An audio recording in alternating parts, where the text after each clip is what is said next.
Para misturar a história em Sam Vault, é preciso um bom shaker, sim. Exatamente como para preparar alguns dos coquetéis mais famosos. Eu, por exemplo, sou louco pelo Vesper Martini. Exatamente o coquetel inventado por Ian Fleming para o seu célebre James Bond. Mas no nosso shaker hoje não vamos colocar destilados, vamos colocar elementos históricos, personagens, lugares, fatos. Vamos agitá-los todos juntos e vamos tirar uma história tão incrível que eu garanto vocês vão ter dificuldade para acreditar. No nosso shaker colocamos uma capital europeia, Londres, uma cidade cosmopolita que, porém, nos anos 70 também é uma cidade com um passado muito profundo, com submundos, nem sempre respeitáveis. Depois, uma ilha caribenha, um stick, uma ilha privada, um bom refúgio, um lugar de diversão, de lazer. Depois, colocamos um assalto a um dos bancos mais renomados de Londres. E depois colocamos atores, fotógrafos e personagens ambíguos. E por fim a nossa cereja do bolo. Uma nobre, aliás, uma princesa, no centro de 1000 intrigas, de 1000 histórias, de uma vida tão absurda que parece inventada. E no entanto, tudo é verdade, história e realidade. É uma realidade que às vezes se confunde com o brilho dos jornais sensacionalistas, pelos quais os britânicos são literalmente loucos. É uma história misturada com notícias policiais que precisa ser contada. A da princesa Margaret, irmã da rainha Elizabeth II. Uma princesa trágica, que procurou em todos os lugares afeto, reconhecimento, às vezes até mesmo simplesmente um momento de intimidade, mas que tomou o caminho errado, fez amizades erradas e acabou envolvida em jogos muito maiores do que ela. Esta é uma história de intrigas, de corte e de segredos. A princesa Margaret, diziam, uma mulher muito bonita, uma mulher sofisticada, nascida em 21 de agosto de 1930 no Castelo de Glamis, na Escócia, segunda filha daquele que na época era o Duque de York, o futuro rei, Jorge VI. No momento do seu nascimento, nada indicava que ela se tornaria uma das figuras mais problemáticas da monarquia britânica do século XX. Antes de tudo, ela não estava destinada ao trono, pois na linha de sucessão vinha antes sua irmã Elizabeth, que de fato subiu ao trono após a morte do pai. Ao contrário justamente da irmã mais velha, Elizabeth, educada desde a infância para o autocontrole e o senso de dever, Margaret cresceu com maior liberdade emocional. Ela era brilhante, espirituosa, musical. Mente dotata, consapevole del proprio fascino. Os observadores da corte logo notaram uma diferença substancial entre as duas irmãs. Elizabeth era a continuidade. Margaret era o imprevisto. A abdicação de Eduardo VIII no final de 1936 mudou tudo. Essa é uma história que, aliás, já contamos para vocês no vídeo dedicado a Wallis Simpson, que vocês encontram no canal. Como dissemos, o Duque de York se torna rei, o rei Jorge VI, e Margaret ascende na escala social. Durante a Segunda Guerra Mundial, ela é a irmã. Apesar de crescerem em uma corte quase claustrofóbica, devido aos rígidos protocolos de segurança e bombardeios, ambas vivenciaram algumas emoções da vida comum, tentando também prestar socorro como auxiliares, após os bombardeios de Londres. As crônicas privadas daquela época falam de uma jovem princesa que buscava constantemente fortes estímulos emocionais, especialmente nas amizades masculinas. Em 1944, com apenas 14 anos, Margaret conhece Peter Townsend, oficial da Força Aérea Real. Homem de guerra, elegante e culto, cerca de 30 anos, 16 mais velho que ela. Townsend trabalha como escudeiro, então ele tem uma presença constante, diária, no Palácio de Buckingham. O relacionamento deles, que inicialmente é formal, gradualmente se transforma em um vínculo emocional profundo. Aqui é preciso ser claro. Não há prova de relacionamento físico nesses anos. Mas os testemunhos de quem frequentava Buckingham concordam em um fato: uma intimidade emocional crescente, olhares, cumplicidade, confidências. Margaret via em Townshend uma figura protetora e também um pouco romântica. Ele via nela uma jovem brilhante presa em um papel difícil. A situação muda em 1952. Jorge VI, doente de câncer no pulmão, devido também ao seu vício em fumar, morre. Em seu lugar, sobe ao trono uma jovem rainha, Elizabeth, a irmã mais velha de Margaret, que na época tinha 22 anos Townshend, enquanto isso, se divorciou. Esse detalhe torna o relacionamento politicamente e religiosamente inaceitável. A Igreja Anglicana, da qual o soberano é chefe, nunca permitiu o casamento entre uma pessoa solteira e um divorciado com ex-cônjuge ainda vivo. Já tinha acontecido com Wallis Simpson e Eduardo VIII. Portanto, também neste caso, era impossível permitir que Margaret se casasse com Townshend. Isso significaria questionar a autoridade moral da monarquia, já bastante fragilizada após o precedente de Eduardo VIII. Durante anos, a questão foi tratada como um problema privado, reservado, mesmo sendo uma espécie de bomba constitucional. O governo, a corte e a própria rainha pressionam para que Margaret desista. Em 1955, após meses de silêncio e especulações, Margaret anuncia publicamente que não quer se casar com Peter Townshend. A declaração é fria, formal, sem emoção. Quem está mais próximo da princesa fala de uma mulher devastada, humilhada, consciente de ter sacrificado sua própria felicidade por uma instituição que nunca a recompensaria de verdade. E é aí que nasce uma segunda Margaret. Após a renúncia oficial a Peter Townshend, Margaret nunca mais volta a ser como antes. O sacrifício. Apesar de a corte considerar a questão encerrada e a opinião pública achar que era algo esquecível, aquele sacrifício trouxe consequências para ela. Uma fratura íntima, interna, irreversível entre seu papel público e sua vida privada. Nos anos imediatamente seguintes, estamos falando do início dos anos 60, Margaret se torna uma presença constante na vida social londrina. Ela frequenta clubes, teatros, festas, conhece aristocratas, artistas, atores, fotógrafos, músicos. A princesa não se limita a marcar presença, mas participa, bebe bebidas alcoólicas, fuma cigarros e flerta. Flerta abertamente com os homens de quem gosta. A imprensa da época, que ainda era vinculada a um certo respeito institucional e não tinha se tornado tão sensacionalista, conta apenas uma parte da história. De acordo com relatórios elaborados pela Special Branch, Margaret apresenta um comportamento impulsivo, emocionalmente instável e desinibido para o seu status. Entre o final dos anos 50 e o início dos anos 60, os registros privados apontam uma série de relacionamentos breves, muito intensos, mas de curta duração, com homens casados ou socialmente inadequados. Nada ilegal, claro, mas tudo muito inconveniente. Reconhece-se um padrão recorrente nas escolhas de Margaret: homens carismáticos, mas emocionalmente indisponíveis, porque já comprometidos.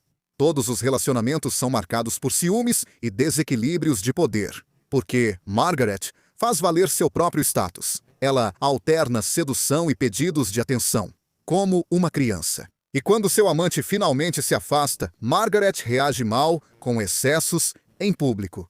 Há carências afetivas. Existem questões que precisam ser resolvidas. Com o passar dos anos, Margaret é vista bebendo cada vez mais. Ela bebe muito nos jantares oficiais e ainda mais em festas privadas. Ela certamente não era a única a fazer isso na alta sociedade britânica, mas era a única a fazer isso aos olhos de todos. Isso causa escândalo na corte, um funcionário real. Em uma nota reservada de 1958, ele escreve: Sua Alteza Real, a princesa Margaret, não parece interessada em proteger a dignidade da instituição. Ela a sente quase como algo estranho. Um julgamento muito duro, mas revelador. Margaret se sentia oprimida pela monarquia. E é justamente em 1958 que sua vida muda. Ela conhece Anthony Armstrong Jones, um fotógrafo anticonformista, culto, irônico, vindo de um ambiente boêmio, muito distante da rigidez e formalidade do Palácio de Buckingham. O oposto dos homens que a corte teria aprovado para um namoro e um noivado. Armstrong Jones, principalmente. Ele não se mostrava intimidado pelo título de princesa, mas a tratava como uma garota comum. Para Margaret, isso é uma revelação. O relacionamento começa em segredo, com uma intensidade inicialmente inocente. Depois, torna-se uma relação ardente, apaixonada, também fisicamente, com uma dinâmica de poder às vezes ambígua. Em 1959, o escândalo explode. Nos círculos da corte, a notícia se espalha, mas a reação é positiva. Anthony era solteiro, não era um homem casado como os outros, britânico e aceitável religiosamente. Poderia ser uma solução. Por esse motivo, a corte concede a Anthony um título, o de Lord Snowdon, para torná-lo um nobre. E com a prova do noivado oficial, que é de 1960, Margaret parece finalmente ter encontrado um equilíbrio entre o amor e o dever da coroa. Mas parece quase uma fuga, não uma escolha pensada. A imprensa começa a investigar a fundo. Descobre-se que Anthony Armstrong Jones não é exatamente um homem fiel. Na verdade, ele tem vários casos clandestinos. Margaret segue se envolvendo com homens casados. Às vezes só por cartas, outras vezes de forma mais intensa. Há uma instabilidade, algo errado. O casamento ocorreu em 6 de maio de 1960. É um evento histórico, o primeiro casamento real transmitido pela televisão. Todo mundo assiste. A imagem pública era de um casal moderno e elegante, símbolo de uma monarquia, enfim, em sintonia com os tempos. Quase uma antecipação do casamento entre Carlos e Diana Spencer. Mas, na vida privada, as coisas se deterioram, muito rapidamente. Existem comportamentos paralelos. Armstrong Jones continua a se encontrar com modelos, atrizes, conhecidos do meio artístico e vai para a cama com eles. Margaret alterna dependência emocional profunda com momentos de rebeldia, quando vai embora de casa. As brigas ficam violentas, verbais e às vezes públicas. Os dois bebem muito e começa-se também a insinuar outra palavra proibida: a droga. Segundo os biógrafos, o casamento não funciona. Ou melhor, se sustenta por um mecanismo doentio. Snowden, agora já conhecido como Lord Snowden, não é mais Anthony Armstrong Jones. Humilha Margaret com traições ostensivas.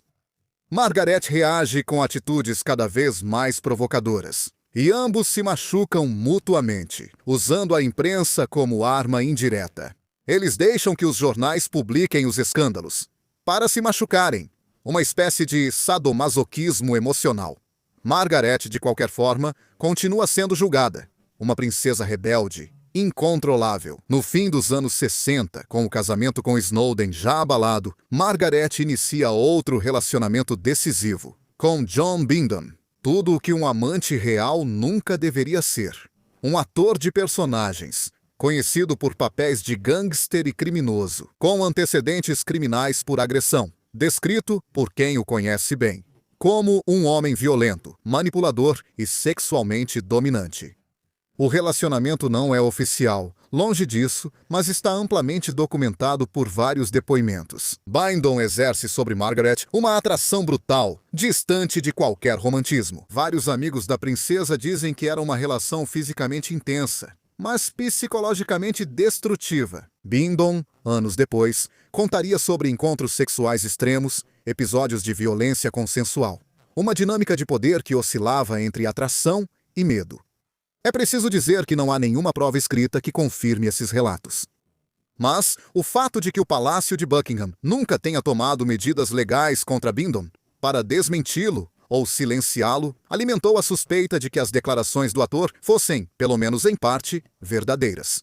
E é nesse período que o comportamento de Margarida piora visivelmente. Em público, ela aparece desleixada. Às vezes a bebida a faz falar demais, usa uma linguagem vulgar. Ou então falta, de repente, sem aviso prévio, aos compromissos oficiais, ou se interna sob nome falso em uma clínica. Até aqui temos o retrato de uma princesa fora de controle. Perturbada, emocionalmente frágil, no início dos anos 70, chega o nosso último elemento dentro desse coquetel.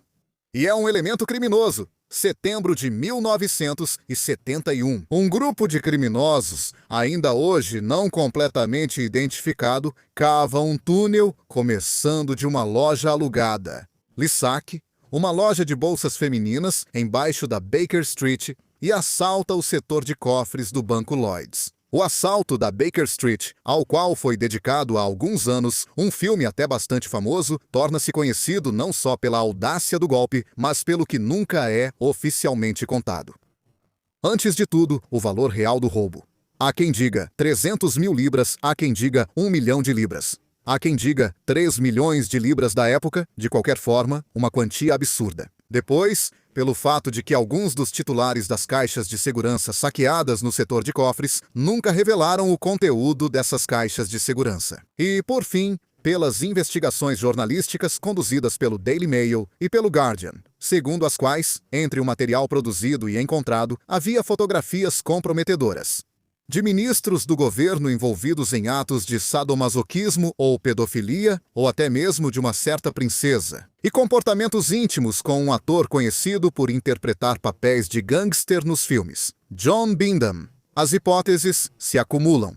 Dizem que, de fato, existem essas fotos deixadas à mostra pela gangue da Baker Street dentro do cofre. Quase como se dissessem: conhecemos seus segredos, talvez tenhamos até outras. Não nos persigam, não tentem nos capturar. Na verdade, pelo menos metade da gangue será capturada e processada. Parte do produto do roubo nunca é recuperada. Também sai uma notícia não confirmada sobre uma denórice, isto é, a decisão do governo de censurar a imprensa. É um boato que circula nos meios da justiça, mesmo que nunca tenha sido comprovado. Inclusive, alguns membros do governo negaram isso abertamente. Mesmo assim, aquela linha interpretativa, segundo a qual dentro de um dos cofres da Baker Street havia fotos comprometedoras da princesa Margaret junto com John Wyndham, continua sendo divulgada. O silêncio que caiu sobre o caso até hoje mantém viva toda essa nossa história. Em 1978, Margaret e Lord Snowdon se divorciam. É o primeiro divórcio real desde os tempos de Henrique VIII. É o fim das tentativas de normalização. A princesa tem um fracasso real. Após o divórcio, a princesa Margaret não busca mais nenhuma forma de respeitabilidade pública. Ela prefere o distanciamento. Ela prefere ir para uma ilha particular no Caribe, Mustique, longe da imprensa britânica e da rigidez da corte que ela não suporta mais. Lá, Margaret pode ser o que nunca lhe foi permitido ser em Londres. Uma mulher sem protocolo, que não precisa prestar contas de cada um de seus gestos. Em Mustique, Margaret convive com artistas, músicos, aristocratas excêntricos e homens muito mais jovens. São relacionamentos, aqueles que ela mantém sem qualquer pretensão de estabilidade. Intensos, breves, físicos, que terminavam assim que surgia o mínimo de dependência emocional por parte da princesa, ou de seu amante. Geralmente, Margaret escolhe homens 20 anos mais jovens. Agora, ela está chegando aos 50 e prefere-os na casa dos 20 e dos 30 anos. Não mais do que isso. Mas ela não busca mais proteção. Ela busca uma forma de estabilidade, de controle. Segundo vários relatos, em Mustique, a princesa bebe diariamente, fuma sem parar, dorme pouco, alterna momentos de euforia com outros de depressão e tem uma fala sem filtro. A liberdade que ela havia encontrado no Caribe tinha um preço: o isolamento emocional. E então, agora, vamos para a parte final dessa história. Uma história que, nos anos 90, faz a princesa pagar por todos os seus excessos.